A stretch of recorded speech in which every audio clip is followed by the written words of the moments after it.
Just want to see perhaps if whoever's taking notes today, if they can just do a roll call since I'm not in the room, just to make sure we've got a quorum, that'd be great. I'll call off names, and Tammy will be taking minutes for us. So we have Murphy Lopez, Here. Brewer, Cosgrove, here, Rudersdorf, Glassbrenner, Here. Gentis, Here. Seep, Here. Frank, here, Fleming. Here. You have a quorum, Mr. Chair. Okay, so it sounds like we've got everyone except Mr. Brewer here today. Is that right? And I don't know if did I hear Rudersdorf? Oh, she's not there either. Okay. Yep. Okay, and then I know that Marty is going to be joining us. He said he would just be running a little late today. Okay, so thanks for taking care of that for me, Clint. So the proof of notification, Mr. Langreich did post that in the courthouse lobby, and then it was emailed out to all the folks who requested it. Hopefully everyone got online today okay with the link that needs this. If that didn't work for some reason and someone's watching this later, just reach out and let us know. Agenda approval is next on the agenda, so that's agenda item number 3. So I'm looking for a motion to approve a 10-point agenda today. So move. Okay, Second. motion by Frank and a second by Seep. Okay. Correction, Mr. Chair, that was actually motion Cosgrove, seconded by Seep. Oh, okay. I guess Bob and Chad, you sound alike to me from a couple hundred miles away. Okay, so any discussion on the agenda? Okay, all those in favor of the agenda, please say aye. Aye. Opposed, say no. Okay, that motion carries. So that takes us to agenda item number 4, public comments. Is there anyone from the public, so not county board members, who wishes to speak today? Mr. Chair, we don't have anyone in the boardroom here. Okay. And I'm not hearing anyone online either, so we'll move on to agenda item number 5, approval of minutes. So I'm looking for a motion to approve the minutes from the June meeting of this committee. This is Frank, also move. Okay. Motion by Frank, second by Glassbrunner. Did I get it right this time? Okay. Any discussion on the minutes? All those in favor of the minutes, please say aye. Aye. Aye. Opposed, say no. Okay, that motion carries. We have approved minutes. Agenda item number 6, supervisor attendance at WCA conference. You know, actually, I wonder if maybe folks could just let me know when Mr. Brewer gets in the room, and then we could go back to agenda item number 6. I know that was one that he had requested that we have on the agenda, and it'd be great if he was here when we discussed that one. So unless there's an objection, I think we'll just move on to agenda item number 7, which is responsible committee for update of the comprehensive plan. So I did prepare a cover sheet for this agenda item. This is a fairly brief one today. I know we talked about it in more detail last month, and I think we will be talking about it in more detail in future months, but I just wanted to keep it going and resolve one of the questions that was out there in the June meeting. So today I've got here for you a motion to forward a resolution to the county board to change the committee structure document, moving responsibility for the comprehensive plan from the Land and Zoning Committee to the Rules and Strategic Planning Committee. So again, if anyone wants the link, I'm just putting it in all these cover sheets so you can go and look at our current comprehensive plan from 2007. Right now, our structure document gives that responsibility for oversight of the comp plan to the Land and Zoning Standing Committee, and the language is provide oversight and advice, specifically policy making, determining the broad outlines and principles governing administration regarding the Richland County Comprehensive Plan. So we talked about updating that plan last month. Supervisor Luck, who chairs the Land and Zoning Standing Committee, she did put this on the agenda. They took action. I looked in their minutes. They did support this idea of shifting responsibility for the comp plan from their committee to ours. So I drafted a resolution here with some different points about what the comp plan covers. In the third paragraph of the resolution, the idea that, not the idea, the statement already in the strategic plan that we have a goal of updating our comp plan by 2024, and then just some other language. So just looking for any feedback on this and to see if you all are okay with moving this forward to the county board.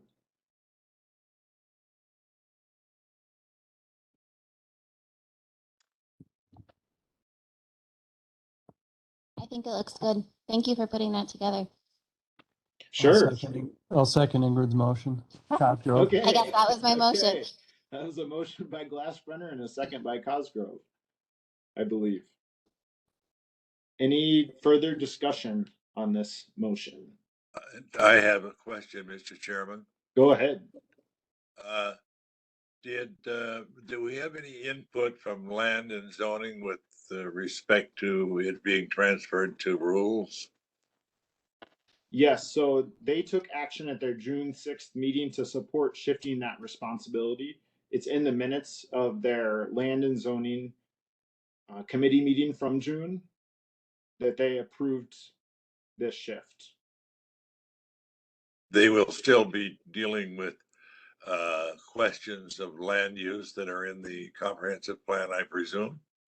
Absolutely, yeah. This is just general oversight of the entire comprehensive plan, and this includes issues of housing. I'm just reading from the resolution here: transportation, utilities, community facilities, agriculture, natural cultural resources, economic development, intergovernmental cooperation, and finally land use.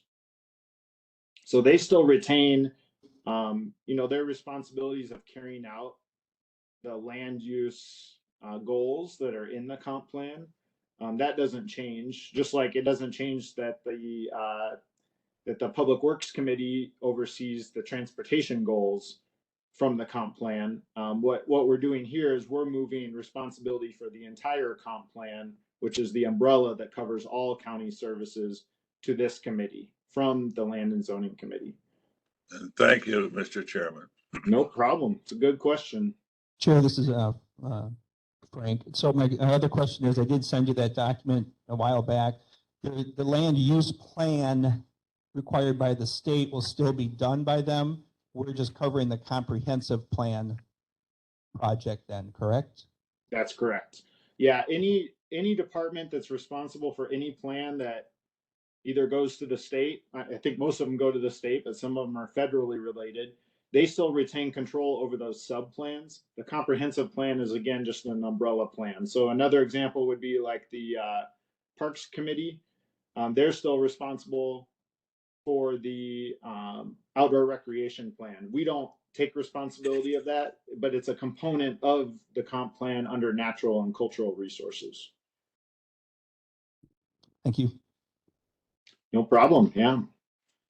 And I hope that with comp plan update, we can really catalog all those plans that the county has and make sure that we have one document where you can go to find out about all the plans the county has. Okay. Not hearing anyone else speak up, so we'll go ahead and take a vote on the motion to forward that resolution to the county board at this month's meeting. So all those in favor, please say aye. Aye. Aye. Opposed, say no. Okay, that motion carries. So next we'll go to agenda item number 8, capital facilities plan. So I'm on the finance committee. I'm not sure the overlap between these two committees, if there is overlap. If anyone else is on it, I know Mr. Brewer is, of course, because he chairs it. But obviously the budget's getting talked about a lot right now for the next 5 years, and the capital facilities plan is part of that. So I wanted to make sure that this committee was seeing what the finance committee has started to consider. There hasn't been a lot of discussion on it yet there. And the reason is in the background of the cover sheet for this agenda item, I just copied the language from the strategic plan, which says that the strategic planning committee and the administrator will develop a comprehensive capital facilities plan in 2022. And it will include an inventory of existing capital facilities owned by the county, a forecast of the future needs for such capital facilities, the proposed locations and capacities of expanded or new facilities, and at least a 6-year plan that will finance the capital facilities. Clearly identifying sources of public money for such purposes. And a requirement to reassess the land use element if probable funding falls short of meeting existing needs, and to ensure the land use element, capital facilities element, and financing plan within the capital facilities plan element are coordinated and consistent. Park and recreation facilities shall be included in the capital facilities plan element. And then there's a little more language. I'm still reading from the strategic plan. It's the intent of the committee that the following information be considered by county board supervisors as we begin the development of the capital facilities plan and work through our 2023 budget. Listed below are some upcoming significant expenditures that are examples of capital improvements that are needed but should not be considered all inclusive. I didn't include those in the cover sheet. You can go to the strategic plan and find those, but I believe what Mr. Langreck has been coming up with, this first came to the finance committee on June 22nd, so it was after our last meeting of this committee. It does include items beyond what was in the strategic plan. So if you go to document 08A, this is, and obviously Mr. Langreck's got this up on the screen. Most of us can see the colorful document here. This is a 39-page document. So this is the cover sheet that he's got right here. There's a couple graphs, and then starting on page 3, it goes into a fair amount of detail by department. So it starts with the highway department, and I think is each department 2 pages, Mr. Langreck? Most of them are 2 pages, Mr. Chair. If there were extensive items that would push it out, it would have went further, or if there was none, that might have been shorter, but it's most of the average. Okay, so like pages, There's an indicator in the top left when we're changing to the top left corner of the document as you're scrolling down, which changes to the next department. Okay, that's right. Yeah, you can see sheriff's office in the upper left-hand corner of page 5 of 39 of this document. And that goes for 2 pages. And then you have the jail for another 2 pages. Then you have dispatch radio for another 2 pages. Courthouse maintenance for another 2 pages. HHS building. County technology managed by MIS has another set. That actually has 3 pages. So that, to his point, never mind. 6 pages. And then land conservation has a couple pages. Emergency management has 2. Ambulance has 2. Pine Valley has 2 pages. Fair and recycling has 2. UW campus has 2. Simon Center has 2. Airport has 2. And then finally, parks has 2. Well, the administrator has 1 page. So those are all the different departments that are in there. And I don't know if other folks have had a chance to take a look at this in very much detail. So I just want to stop and give others a chance to talk or ask questions, or Mr. Langreck a chance to talk. Mr. Chair, I do have a question. Oh, and by the way, Chair Brewer's here. Oh, great. Thanks for letting me know. Yeah. So this is just a question, just because I've been following along with the finance and personnel meetings, and I wasn't sure how the funding works. So for Pine Valley, I guess I was just curious. I thought they had their own fund for some of their maintenance and improvements and things. So I was wondering why we're purchasing, or why we have that listed under projects. And correct me if I'm wrong. I'm still trying to understand all of that. Do you I want me to believe we, take that one, don't Mr. we have Chair? these, Mr. Langreich, no matter the funding source? So, you know, we do some borrowing for some projects, but sometimes we fund these ourselves, or sometimes we have grants, and there are different columns that specify different funding sources. So that's why they're not left out. That's why they're included. Okay, so I see that those are listed under service fees / other. Maybe you could explain what. Correct. So the maintenance that they have forecasted on there, they're anticipating out of taking out of their operational incomes to pay for those, but we still have them listed to kind of attributed to show that this is a capital improvement. The funding source is coming from revenue streams. Okay, thank you for clarifying. Other questions or thoughts from other folks?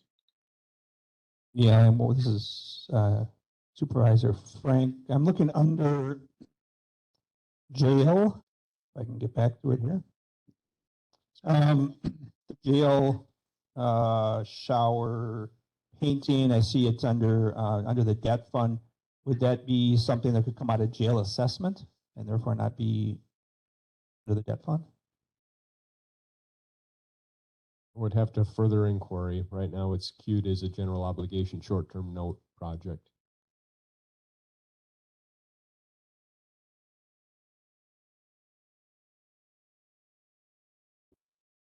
Great thing to notice, Supervisor Frank. Nice to have former employees sometimes would know things like that. Do you have any Could other? you restate what that was and where we're at? I'm trying to find the page which jail's on. This is page 7 to 39. I'm sorry. Page Oh. 7 to 39. Page 7, okay. And then what was, So the item is under 2023 projects and equipment, jail shower repair and jail painting, 10,000 and 5,000 respectively. It's listed under the GO debt and short-term funding. There is a fund, it's called jail assessment, and that fund comes from citations. It's a fee that comes off of citations, and that goes into, it has to go back into the jail and jail services. And I believe that would cover that topic. and I didn't catch a response. I'm sorry, Mr. Langer. Yeah, I'd have to investigate on if we had talking points on that with the sheriff's office. I don't know if we did talk about it as an initial response, and I don't know if this is accurate. I would say, I know that we've been trying to push maintenance type of expenses that we possibly can towards short-term notes to free up other funds that can be used more for operational expenses. But I'm not at the top of my head familiar with everything the jail assessment can be used for. That, and this chairman, that is all correct. We do have the jail assessment fund. Why is that jail assessment fund not listed here then under the funding sources? Well, I don't think he knew about it. We have other types of funds there that kind of get captured underneath a service fee or others. So, I mean, there's hundreds of different potential funding sources of different grants and revenue streams that we just tried to encompass. Knowing that, again, most of our maintenance looking into the future is going to come through a borrowing type of mechanism. Most of our view with the way the form is designed right now is to really try to capture on how much capacity we're going to have, either through a short-term note type of a mechanism or through a geo bonding type of a mechanism, because that's a small piece of the pie that we're trying to ration out. If that makes sense. Mr. Chairman, Go ahead, Mr. Steve. I have a technology problem here with my computer. Each time someone speaks, it flashes Barbara Scott's name as Barbara Scott speaking across the bottom, and it's I recognize the voices, but perhaps people in the general public who are listening don't recognize the voices speaking. Thinking that's because we're probably logged underneath Director Scott's account in opening up this WebEx session. Is that correct, Gabe? Audio would come through that. Yeah, all the audio that's coming through from this room is coming through Director Scott's WebEx account username. I see. So we don't know who's speaking necessarily. No, Mr. Seep, I usually try to have people go through me before they speak, just so that folks who don't know who are speaking, they get that information. So yeah, folks don't mind just checking in with me, then I'll just announce the name. I'll do my best. I'm fine with recognizing the voices, but I was thinking of the general public or people who don't. Of course. Mr. Chair, this is Supervisor Glassbrenner. Yep, go ahead. I was just wondering, so there are several, Fair and Recycling, UW Campus, and Simons, that have in gray the comment that the administrator recommends deferring on the projects that are listed. So I was wondering if we were going to discuss that, or if when we approve this, it's approving what's listed and not that before we forward it on. Yeah, go ahead with those comments. I think those are good comments, and I was thinking of them myself too. So please go ahead. I'm sure other people are too. I don't specifically have any comments on them. I just wanted to see if we would discuss them. If you'd like me to make comments on them, Mr. Chair, if you wanted to open the table to your committee. Well, I'm just going to make a few. I'll jump in then because I do have some thoughts about this. I do think that my opinion here. I think that we need a little bit more of a balanced approach. I don't think we're yet at the stage where we can start pushing off entire departments. I know that idea is out there right now for 2024, but that idea has not been acted on by the finance committee. And I don't like to see us, I think some of these dollar amounts, I'll use another example besides the small departments, because that's how I feel about the small departments. But the highway department, I think, so if we go to I believe that's on page 4, there is identified short-term borrowing for that department for rehabilitation road projects under 2023, 24, 25, 26, and 27 of $500,000 per year for rehabilitation road projects. I think we need to be elevating that amount every year. And I would like to see a little more detail too on which road projects, which years.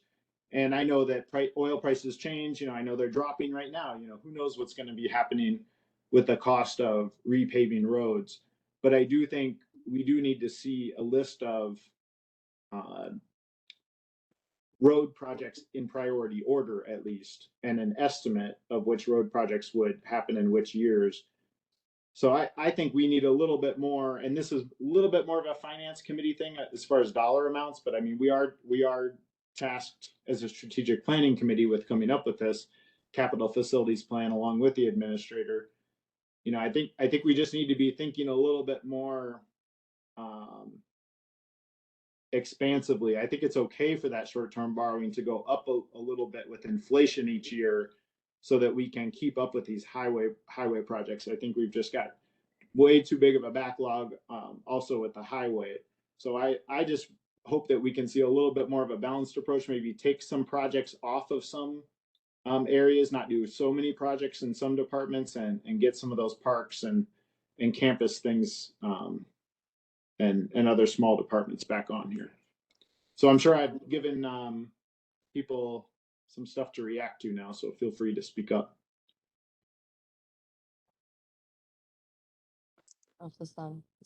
Supervisor Rudersdorf. Yes, go ahead, Ms. Rudersdorf. I am on the Fair and Recycling and Parks Committee. There was some talks about not doing the fair in coming years, or really what I guess I want to note in both of these committees before they were even merged is the fact that a lot of us, all of us really on those committees, have put forth our own voluntary time, especially when it comes to the fair and to the parks. I know I personally have Gone to the Pier Park in Rockbridge and cleaned up the entire park just randomly on my own, you know, and cleaning up bathrooms and things like that. And people that take care of, you know, their own property, but also take care of the bike lanes, things like that. I think it's, to me, doesn't make a lot of sense to take the smaller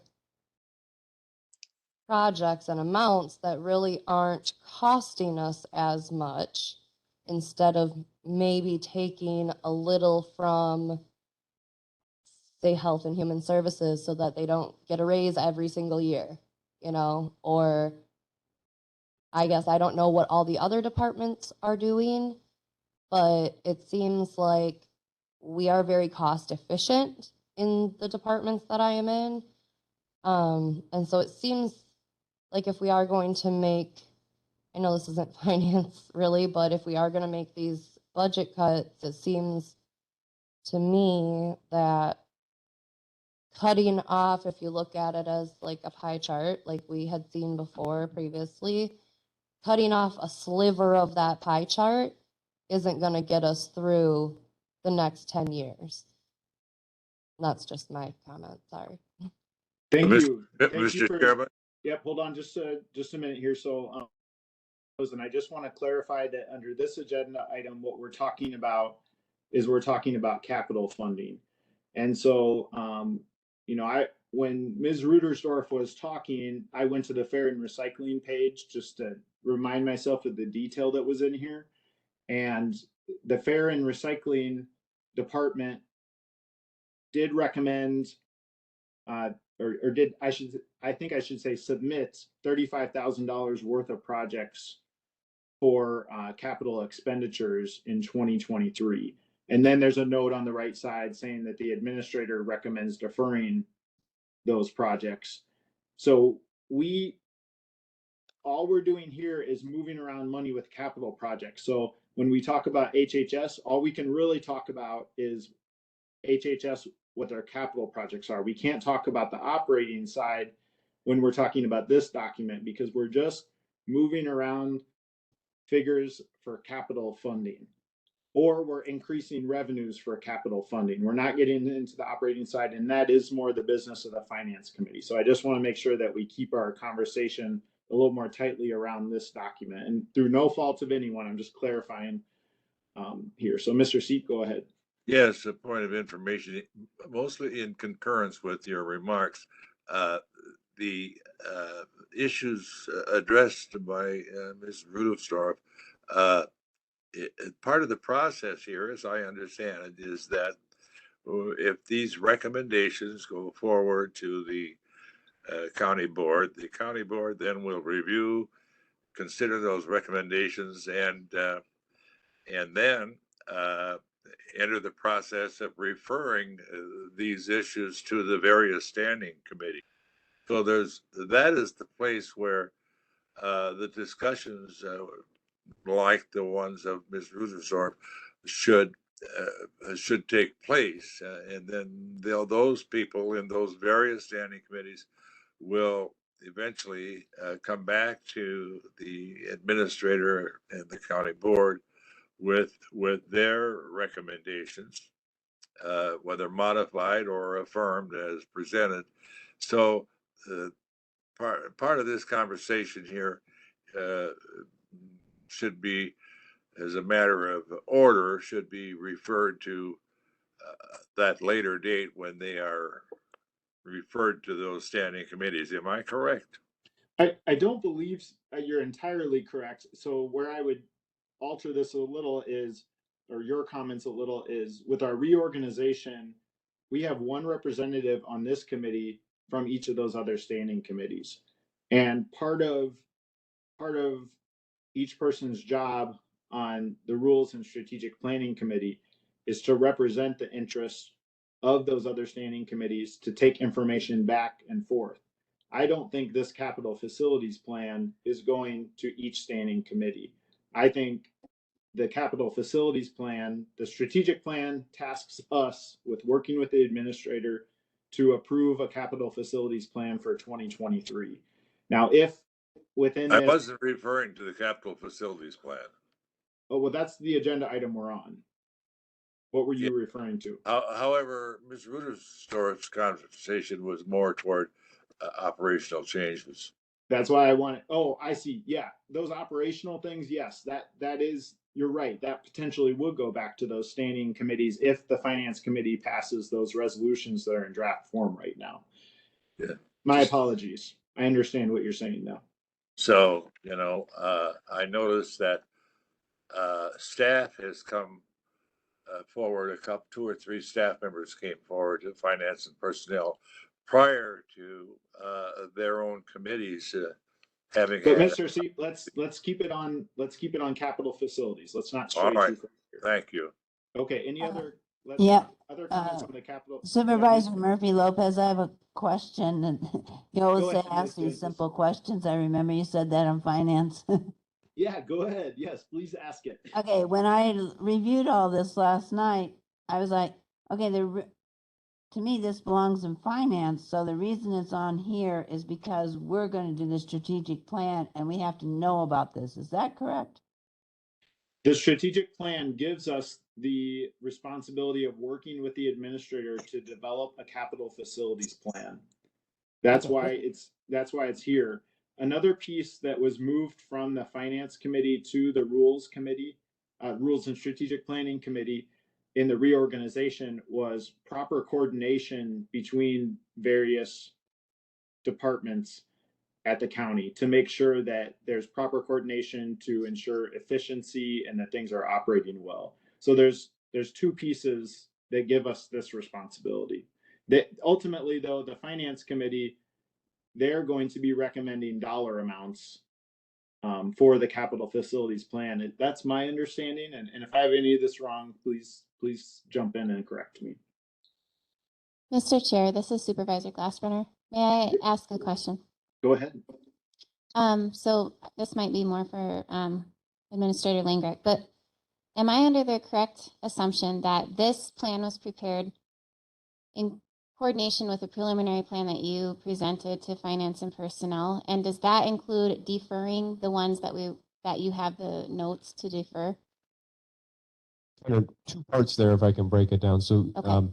so the document that you're looking at has kind of two purposes. One is capturing the needs that we have across our departments. And then the second part of it is also delivering it with recommendations from the administrator on how to balance it going forward into the next year and kind of projected beyond.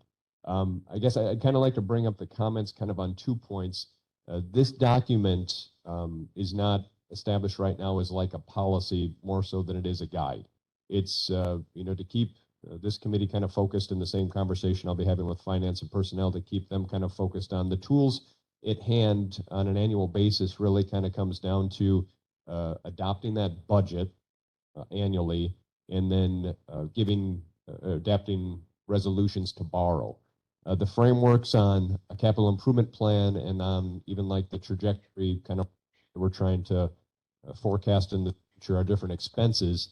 The purpose of those is really to try to give our best estimates, our best guess, our best projections on what those future years are going to look like so that we can take action on the year coming up ahead of us. And if we need to start posturing ourselves for future budgets to be able to use that information to design that. So that's kind of how I view like this document. And on the finance side, the worksheet document is our best guess at what the future kind of looks like so that we can make a informed decision with the information we have on hand for 2023. And again, have some foresight of what we think is most appropriate for 2024, 2025, but knowing at the same time that our needs are going to change between now and those dates as other rises and changes in our building structures and fires pop up, knock on wood, figuratively, that fires pop up, those types of things. So kind of circling back around to like your document here is also kind of set up in a way to try to help allow you to make changes, if you will. So across the front here, you're going to see like the overall and a broad picture of what the capital needs are. The second column is kind of what is being proposed to fund it. The next three green ones are kind of where those funding sources are coming from. to fund that, the brightest green one. Then you have your, right now, what is the recommendation for deferring those projects? And you're following through there, kind of give you an understanding of what debt type of capacity is still remaining on behalf of the county, where if you wanted to come back and make corrections to deferred type of projects, you kind of know what your availability, legal availability is. Working through this is, again, as a group, if you have, if there's actions that are taken and moved through to reduce on one end, like you say, you want to reduce this department's overall by this much or these types of projects to free up capital for these other projects. That's kind of why, again, it's kind of all linked together in a spreadsheet. So if those are actions that you want to take, we can have that spreadsheet open and kind of, move the pieces around to see if, make sure everything still balances. Likewise, as you see on the bottom two of the narrative, it's all based on the premise right now of a continuing with a short-term note type of a process of $1,050,000.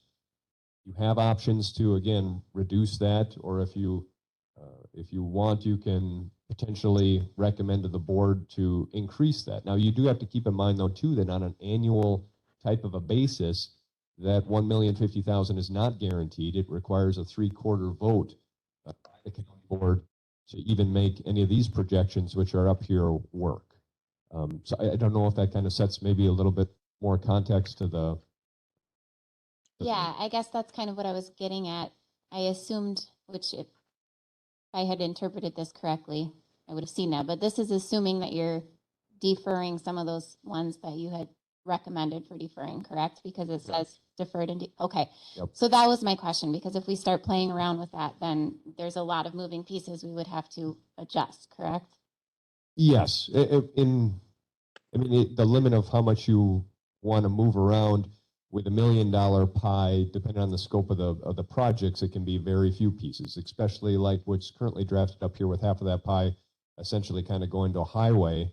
That limits how much capacity you have to move pieces around. But at the same time, that's built on a premises of $1,050,000. If there's appetite, desire, and we think that there's constituent support yet, not that it's needed for the 3/4 vote, but to ensure that it's the appropriate thing to do, you have capacity to maneuver that again up and down. And likewise with the projects, if there's a desires on, hey, can we push this out future years, then we can do that. Make a comment too. Now I know our strategic planning language, we were looking for, I think, like out into a 6-year type of a plan. As they first go at this, I gave marching orders to kind of go ahead with 5 years, thinking that some of the projects, if still desired, would get shifted and shuffled down, and then we'd have the 6-year potentially could rapidly fill up with anticipated expenses as well. So then one more question for you, Mr. Chair. You mentioned that under highway, you'd like to see that number going up incrementally, but if that's half a chunk of the pie, as Administrator Langrick mentioned, if that's where we're getting the funding for it, then that's going to really impact the rest of the projects on this list and how much we can defer as well. Correct? I think so. Kind of some of my thoughts as I was hearing you all discuss this is, we have a $10 million property tax levy. I believe for the current year, I think our levy went down slightly. We would have upped our operating levy to match our net new construction, but other than that, we didn't increase any taxes. I know that coming up next year, there'll be a $16 per 100,000 for the radio tower project.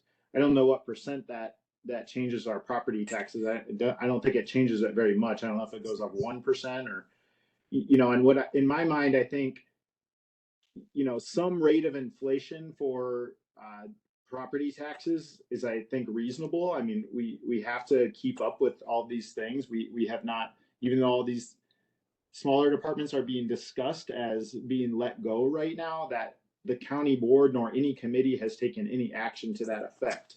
And so when I look at this list, I think, what if we increased the short-term borrowing by $200,000. So instead of $1,050,000, if it was $1,250,000, I divided that by the $10 million property tax levy, and that's a 2% increase. So I wouldn't mind seeing, like, say, another 100,000 go to the small departments to fund some of their capital projects in 2023, and then another 100,000 go to the highway department to up that 500 to 600, so we can keep up with our road projects. Mr. Chair, I guess one of my questions with that proposal would be, and I don't even know if this is a reasonable question, but how do our property taxes compare with surrounding counties of our size? I mean, I guess my concern would be having property taxes that seem much higher than comparable counties. We certainly don't want to make us less desirable place to live. Well, yeah, I know that the Green Book, I don't have that in front of me, but the Green Book ranks all the counties by property tax levy. The debt levy is one thing. We know we're at one of the highest in all of the counties in Wisconsin for the debt levy. But as far as the total property tax levy, you know, when you add the 7 million in operating with the 3 million in debt that we have on our $10 million property tax levy, I think we might be more in the middle of the pack, but I'm not quite sure. I can't remember. So, you know, in my mind, I think we've got to balance tax increases. You know, I'm not talking about a drastic tax increase. I'm talking about a tax increase that would be far below the rate of inflation for this year. You know, I'm thinking like 3%, not 8%. But I think we have to balance that with, you know, when you drive up to Pierre County Park and you go to use the toilet, you know, can you hold your stomach when you go in there? You know, and what's that do to the quality of life and the way people look at our county? So I know that taxes are one piece of it. And I do care about not increasing taxes drastically in 1 year. I voted against that before because I thought it was going up too much in 1 year. But I think we have to balance that with keeping up on maintenance. Mr. Chair, we do, but we also have to think about the fact that our county, by our per capita income for our county, is one of the lowest as well. I don't know. There's just a lot to consider as far as when we're looking at, do we want to increase property taxes? For what reasons do we want to do that? Particularly because our county is going to be feeling the strain of that inflation. And I understand your point that, well, there's inflation happening, so property taxes need to increase. But again, I would like to see where we rank as far as that in proportion to what our income is. Okay, other thoughts from other folks? Yeah, this is Supervisor Frank. I had a question on page 23 under emergency management. The item is B, emergency management replacement of the vehicle, 60,000, and then an additional 40,000. The two MOUs, one from the highway department, one from the sheriff's department. I guess I'm not sure what that breakup is. Give me just a second here to spin up. Supervisor Frank, so these were expenses in working with Director Gudgeon, where they have the emergency management truck, which is an older vehicle and is coming due. Two kind of options were looked at being explored of replacing that truck unit, the comparable type of a truck, or with a smaller vehicle to fulfill those types of needs. Right now, Director Gudgeon is working with Commissioner Elder on utilization of kind of one of their more aged supervisor trucks, where plan on just kind of doing a vehicle transfer where emergency management can use that more seasoned vehicle for needs, and then when it hits end of life, transferring it back to highway to sell out, and then picking up essentially the next hand-me-down truck. So rather than purchasing a new vehicle for a department, operating with a hand-me-down vehicle from highway. Does that affect highways budgets at all? Is there any impact on that should be reflected here? There'll be some depreciated price on the on the sale of it is you're going to be adding multiple years of use then to that vehicle. So there is a loss reduction and some depreciation costs. Thank you. Okay, anyone else?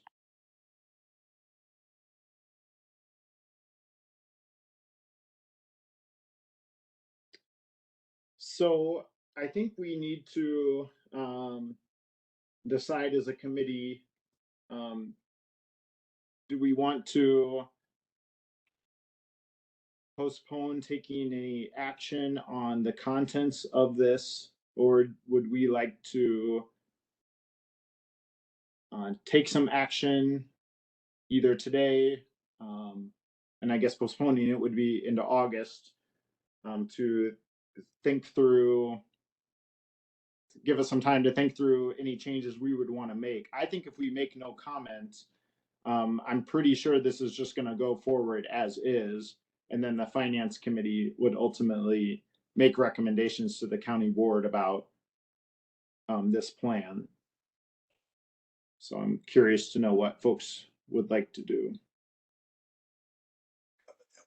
Does this go, Mr. Chair, this is Supervisor Glassburner, does this Yeah, go to finance and personnel directly after this, or does? I'm not sure the process. I kind of inserted us in here because I know it already went to finance and personnel, and I wanted to make sure it got to this committee. I don't I'm know just if, thinking, even if we make changes, won't finance and personnel ultimately be able to make changes anyways, considering it impacts the budget? yes, I would think so. Turning off. I keep turning off my mic, Mr. Chair. It takes a minute to queue up. So if I can chime in, Administrator Langrick. So again, kind of refocusing on that annual documents that you're driving forward with, to put forward a resolution authorization for borrowing, which is a big part of the capital improvements plan. Finance and personnel, of course, have to be involved with that. So, and without these policies really kind of being established, I'm sorry, these documents being established as policies, they're really kind of guides again to set for what your 2023 budget and so on is, what you want to make those look like, and then also the authorization of those borrowings. If that kind of helps put some context to it. And then while I have the floor, Mr. Chair, do you mind if I take us back one question with Not at all. Of course, go ahead.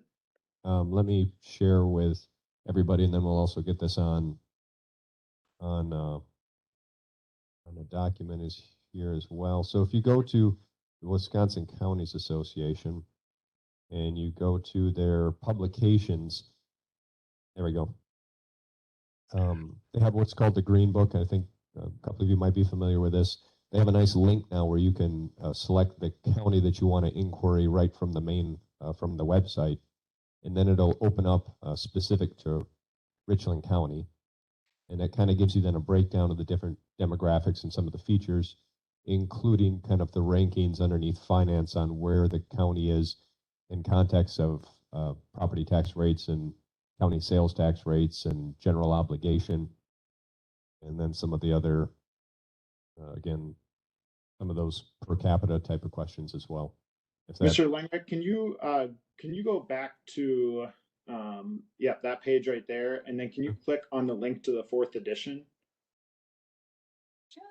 and load that up? This will answer Supervisor Glassburner's question that she had. And then if you go to page 39 of 68, and if you're looking at the bottom of each page number, it's page 33. But if you're looking at the PDF page number reader, it's 39 of 68. thank you. So it looks like, and this is property taxes per capita, so per person. And this was for property taxes we paid last year in 2021. So we're at $582 per person. And then you can kind of just browse and see what those other ones are like. I think your question was neighboring counties, what we're like compared to those, but you can see all sorts of counties here.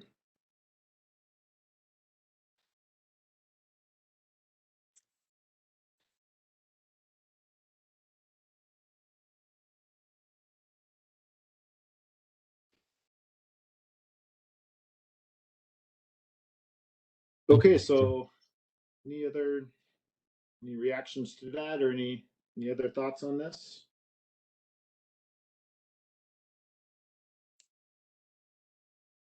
The Supervisor Frank, so what is the next? I guess what I'd like to see is the question on the jail assessment solved before this goes on, but I don't want to delay the process any. I guess at this point to move this on to finance makes the best sense to me. Is that the next step for this?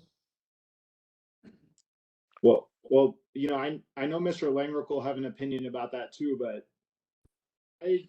my opinion on all of this budget stuff is I don't think we should be rushing around too much. I think, you know, this just came out June 22nd. This committee has been tasked with working with the administrator on the capital facilities plan. So I don't think we need to say, well, no, we don't want to slow down the process. I mean, we have to be able to, as a committee, I think, work with the administrator and let the finance committee know what we think. That's my opinion. So I think it's fine to bring this back in August, get answers to some of our questions, and then, you know, my hope is that in August we could maybe take some action on this to forward our recommendations onto the finance committee. I think, you know, if each person from a standing committee takes this back to their standing committee and shows them the pages that apply to their committee and gets their thoughts on it and then brings those opinions back to this committee in August, I think that could be a valuable communication tool. Again, Chairman Frank here. So I agree with that completely. I wasn't sure. I didn't want to throw off any timing into the budget as to where that hits August, September. We're getting into the end of the year. I just want to make sure that we're going to hit those marks. I like the idea of taking it back to our base committees and reviewing that with them, then coming back in August. Okay, Mr. Langrick, will that work okay for you? I think we historically have done that authorization resolution for our short-term notes in like a September type of a time frame. Okay. So I don't see any problem with that. If there's going to be significant changes that you want to have considered, if you can bring those forward prior to the meeting so that we can try to make those option A, option B type of amendments to the document to kind of then show the projection is, that would be ideal. And with that too, the one thing that I agree that on a long-term forecast on trying to sort out where the priorities and services and how we're going to fund capitals for those projects is important. At the same time, again, with a focus on a 2023 is my, my next major hurdle to get the county through that time frame is a little bit more compressed. Okay, I'm going to go ahead and make this a little formal so we remember that we actually took some action here. So I'm going to make a motion to have each standing committee representative bring the draft capital facilities plan to solicit opinions from their standing committee and bring those back to the Rules and Strategic Planning Standing Committee in August.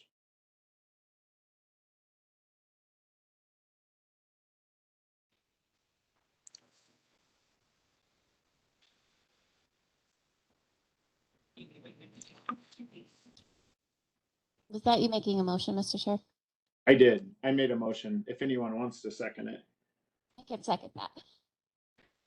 Okay, so we got a motion by myself and a second by Glassbrenner. Is there any further discussion on that motion? I have discussion, Go cause ahead.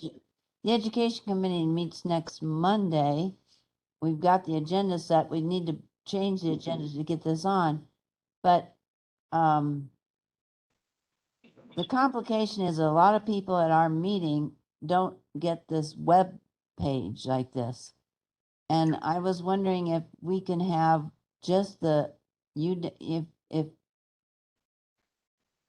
Administrator Langrick can put the education things on or send them by email, just those pages, because they don't have this. Does that make sense? To make sure I think you're talking about the committee folders and the website. Is that right? Well, they could do it on the website, but I think it's very complicated to ask I think it's better to just have what we're want to discuss. Yeah, we haven't been able to get our materials on all into the folder before the meeting so everyone can look at things. Well, we're trying to, but over half the committee cannot view the folder because they can't get on the county thing. Is that Well, am I think you're talking about staff. Hold on just a second. I think I'm talking Supervisor about the Gentis, extension people and the people from UW Platteville. They do not have they can go on the website, but they do not have our iPads. And I don't see how hard that is to just take out those, because I've tried to print this out, but I don't want to print all 39 pages, and you can't just print one page, which I've been trying to do one page and cannot figure out how to do it. so you're looking for the 2 pages that relate to the campus. You're Yeah. looking for those to be separated out from this PDF so that Is that that committee. possible? Yes, you want a list of just those items. Yeah, and you can send it to me by email and also to MIS to put on the iPad. I don't, other committees may not have that complication with so many different entities at their meeting. Sure, I've got a question then. This is Frank. Yeah, go ahead, Mr. Frank. So one of the things we ran into is the UW campus has their email, Southwest has, Tech has theirs. So when we came to our last meeting, a lot of the information we had on our iPads, but they had no clue. They had no information on it whatsoever. So it was a little bit of a surprise. So we're in the, as we've joined these committees, we're finding out these little idiosyncrasies that need to be worked through. We need to get a common email thread going or something that we can all access that same information. And that was the struggle we ran into last time that I think that Supervisor Gentis is talking about. So if we can get it out in an email process, then we can start getting that email list ready for everybody to get the data.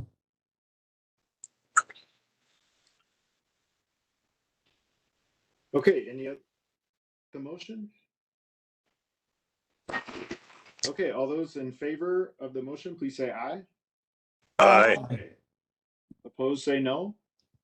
Okay, that motion carries. So each of the 7 folks, not me or Marty, should make sure you get that to your committee. And if you have any issues, documents to them, like Supervisor Gentis was bringing up, then make sure to ask Mr. Langreich or Ms. Dole to help get those documents to your committee. Okay, Mr. so Chairman? that, yes. Yes, Go ahead. Ms. Brewer wanting to, I guess I have a question and a comment. Go ahead, Mr. Brewer. Yeah. At our last Finance and Personnel meeting, we didn't get to everything we needed to get to. But one of the things we didn't get to was a motion to accept the financial decision planning worksheet, and then a motion to accept the capital improvement program as presented. So I intended to address those things at, we're having a meeting now next week on Wednesday evening. But it would seem that the action that we just took kind of is at odds with that program. So I guess Administrator Langrick and I have to talk about that. Any comments from anyone? Okay. Also, Mr. Chair, I just wanted to mention there was a chat from Stacy Kleiss about that jail fund. Okay, let me read that off then. She says to answer the this is Clerk of Court Stacy Kleiss, to answer the question about the jail surcharge that is collected by the Clerk of Court as a portion of all citations and criminal case fines. It is paid out monthly by the Clerk of Court to the county's general fund for use by the sheriff in the jail. This year so far, we have collected about $6,000 for that fund through that revenue line. Okay, so some interesting facts behind the scenes that are, I'm sure, educating most of us here. Mr. Chair, this is Director Scott. Could I just mention something for a moment? Of course, go ahead. So, when you were talking about mailing out things for meetings, there are two concerns that MIS has for that. First off is that we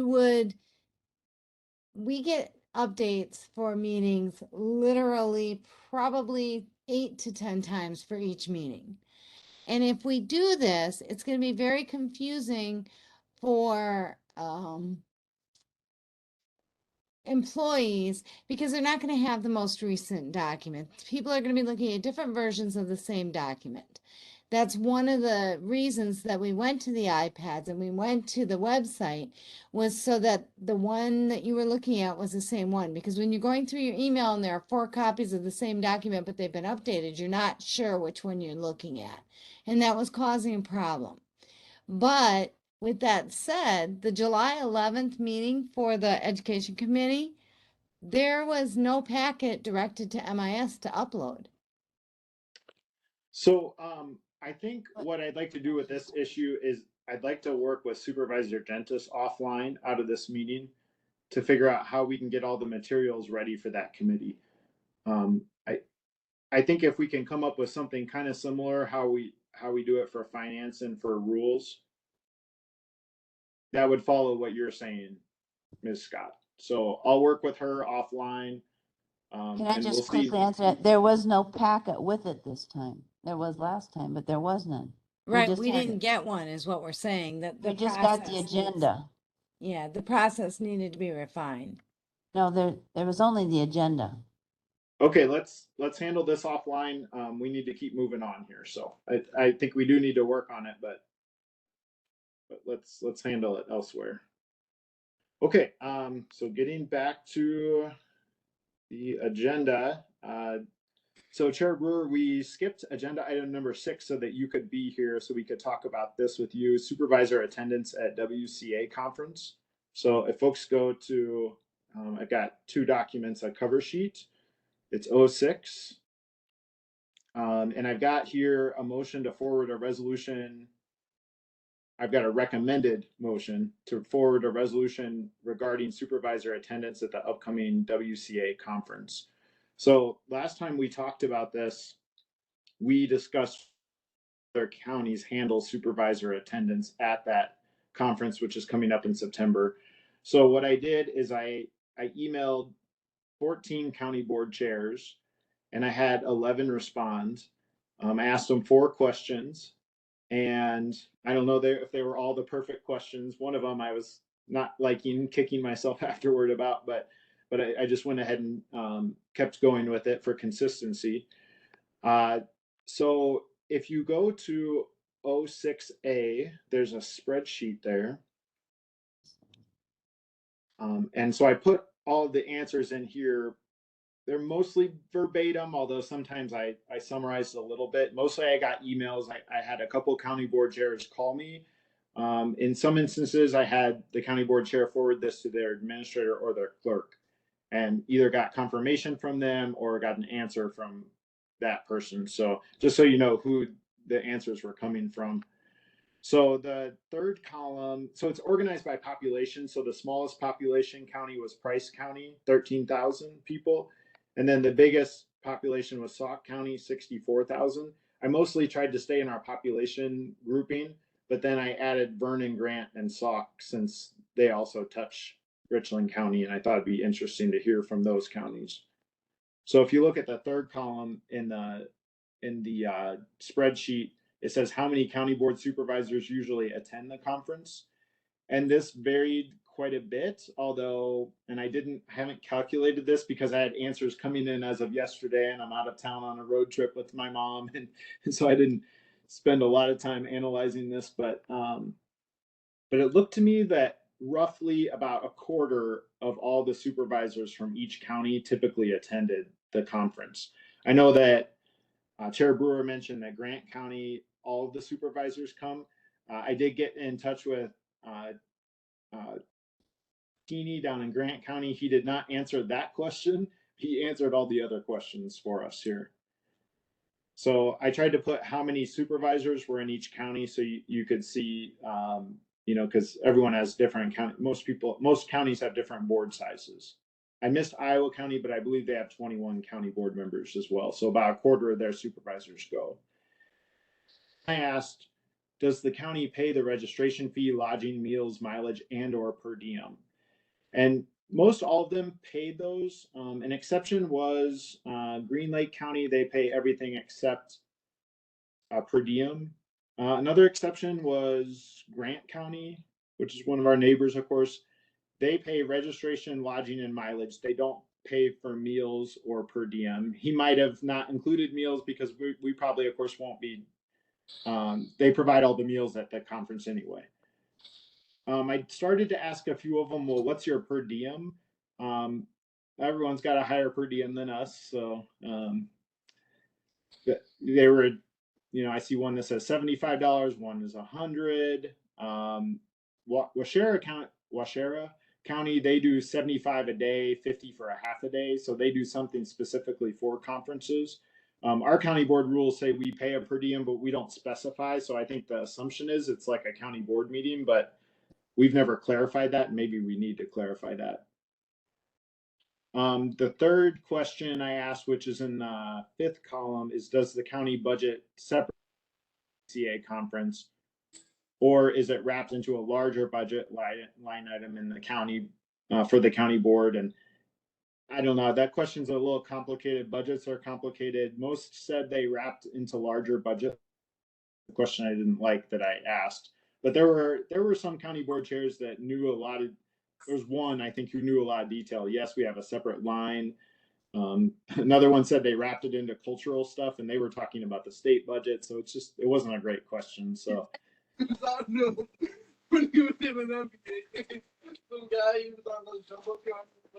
Is someone speaking in the room?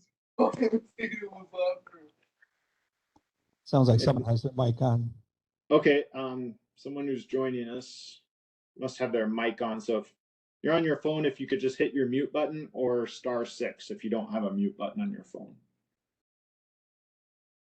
Okay, and then the last column or question related to a question was, does the county encourage supervisors to attend the conference? Most all of them do, and most of them, do some form of emailing and or announcing this at the county board meeting. It's usually the county board chair. There was at least one county I remember, the clerk was the one who really took care of it all. And then there's some other notes here. So what I did in the resolution then is in the cover sheet is I just drafted a resolution. I remember former board chair Janetta Kirkpatrick telling me at one point that we had adopted some sort of the county board had adopted a resolution encouraging people to go. I couldn't find that. I didn't have time to look for that resolution, so I just drafted something for you all.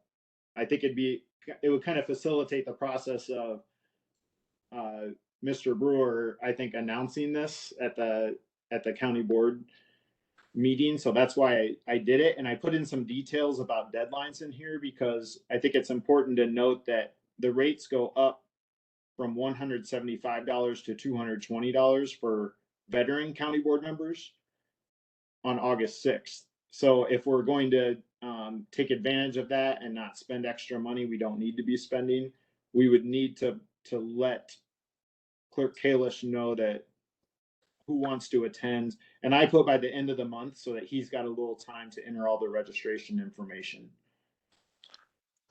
Mr. Chairman? Yeah, go ahead. Thanks for listening. You're welcome. Mr. Chairman, I recall that prior to introducing austerity budgets, there was a tradition and perhaps a policy that anyone who wished to attend the conference would be sponsored by the county financially. That was cut back during one of the budget year cuts, and then it was modified again. So I don't know, but I think at present, anyone who wants to attend is allowed to attend and is there per diem, and all of their other expenses are paid by the county. Am I correct in that? You are correct in that our county board rules allow county board members to attend up to 2 conferences per year. Yes. And if they would like to attend conferences, they need to get permission from the Finance and Personnel Committee. Yes, that's a new rule, which followed the austerity budget trend that was introduced some years ago. Prior to that, anybody and everybody could go. All they had to do is submit their paperwork to the county clerk. I only found one other county that limits it to 2 people. Most just allow whoever wants to go, and typically they get about a quarter of the people. Now there were some exceptions to that, and there were, I think, well, at least 1, maybe 2 counties where it looked like over half to 3/4 were attending. Mr. Chairman. Yeah, this is your item, so love to hear what you're thinking. Well, Your idea. Mr. Seep's memory is better than mine because I don't remember us having even an unofficial policy on attendance. And I didn't even know there was such a thing my first 2-3 years on the board. So we didn't talk about it as far as I can remember. But first of all, going forward, I think it's very important that we have participation. Good ideas are brought back, and we can talk to those other counties about how they do things. How do you do this? And we don't exist in a vacuum. We've got to reach out for all the help we can get, is my opinion. Yeah, I heard mostly when the county board chairs did say why they encourage it, it was for working, both of those things, the breakout sessions and like you were saying, you find that spending the night at the conference allows you to network with a lot of people versus driving back and forth to home. So that matches their experiences. What you're saying. Chair, this is Frank. I have a question. Go ahead. So does this relate just to the Wisconsin Counties Association meeting? I know that there is a number of steering committees. I have a meeting tomorrow that I'm suggested to go into by our County Board Chair Brewer in Stevens Point. Is that considered separate training, or is this resolution because they're both Wisconsin Counties Association, including steering committees?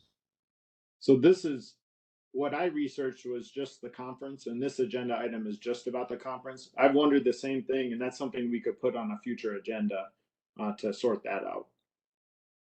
The steering committee, is it a steering committee meeting that you're referring to? The Wisconsin Counties Association Judicial and Public Safety Steering Committee in Stevens Point tomorrow. Yeah. Okay. Well, we can discuss that at a future meeting. I think we should. Mr. Chairman. Mr. Brewer, were you going to say something else before we go to Mr. C? Well, I was going to suggest Bob save his receipts. So. Oh, okay. Go ahead, Mr. C. Yes, I do recall very clearly that there was a rule that provided for paying for the expenses for attending training conferences or WCA conferences outside of the general conference for educational purposes. And the rule was that if the committee to which the board member belongs authorizes or requests that a member of the committee attend a training conference, that it would be honored by the county. Okay. So thank you for that. I've got the draft resolution on the cover sheet. It does not specify or limit how many people could attend. It does mention that there's no registration fee charged for newly elected county board members. So Does anyone want to make the motion to county board? I'll make Right. that motion. Okay, Mr. Chairman. motion by Brewer, I'll second that, it's Frank. second by Frank. Is there any discussion on this? Would anyone like to see any changes to the resolution? No, but for future agenda, then we should cover the steering committees or various other things. Yep. Absolutely. Okay. All those in favor, please say aye. Aye. Aye. Opposed, say no. Okay, that motion carries. So this will be going forward to the county board as well. So we'll have two resolutions going forward to the county board this month from this committee. Takes us to agenda item number 9, future agenda items. So Mr. Brewer, did you have any additional ones beyond that one we just talked about? Yes, I do. I was contacted by the mayor, and the question or the problem or whatever you want to call it of us having conflicting meetings with the city council has come up again. And I know we addressed this recently and decided no changes could be made. But the mayor, of course, made the assertion that, well, you guys changed your meetings. And we've always, at the city, we've always had our meetings at whatever, 7:30 on Tuesday nights or on, I think they have 2 a month, actually. First and third weeks of the month. And we are the third week. But our meetings, and then it occurred to me, our meetings used to be during the day. And we kind of got away from the nighttime meetings. But then we switched back to nights during the summer. I can't remember why. It was so people didn't have to travel at night in the snow, I think was one of the reasons I heard. But anyway, the mayor has asked that we consider changing our meeting date. He suggested that we switch over to Wednesday nights. I don't have a problem with that personally. I think the Tuesday nights came from the state statute, didn't it? That talked about you have to get together to establish a board, et cetera. And I think it talked about a Tuesday. That's probably how we got on the Tuesday track. I'm not sure. But Okay, well, we'll put this. we should talk about it. Tell the mayor we'll discuss it in August. Definitely. Okay. Mr. Frank, do you have any? No, I do not. Okay. Ms. Fleming. No. Okay, Ms. Rudersdorf.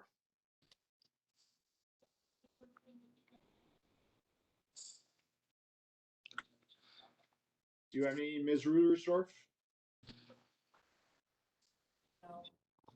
Okay, Mr. Cosgrove. No. Mr. Seep. No, but you're open to receiving suggestions at a later date, aren't you? Absolutely, always. Ms. Gentis. No, thank you. Okay, did I leave anyone out? Ms. Glassbrenner, but I don't have anything. So I'm that's so fine. sorry. You didn't have any? No, thank you. Okay, I was going from memory. I couldn't visualize. I couldn't look around the room, so. Okay, that takes us to adjournment. So we're looking for a motion to adjourn. Let's see here. Make a motion to adjourn. Okay, let's do it to the 1st. We'll be meeting the first Thursday in August. That's August 4th at 10 a.m. So is that a motion to adjourn to that date and time, Ms. Fleming? Yes, I make a motion to adjourn to that time. Frank will Okay. second. Okay. Second by Frank. All those in favor of that motion, please say aye. Aye. Those say And I no. would, Oh. I would Okay. like to remind everybody of the Finance and Personnel Committee meeting on Wednesday night of next week in the evening at the bowling alley, at the Phoenix Room. And did we say 7:30 or 7? 7 o'clock. 7 o'clock on July 13th. There'll be time for more public comment, but the chairman will be asking for a vote on the resolutions at that meeting. Okay, thanks everyone for your time today. We'll see this group in about a month. Thank you for a well-run meeting.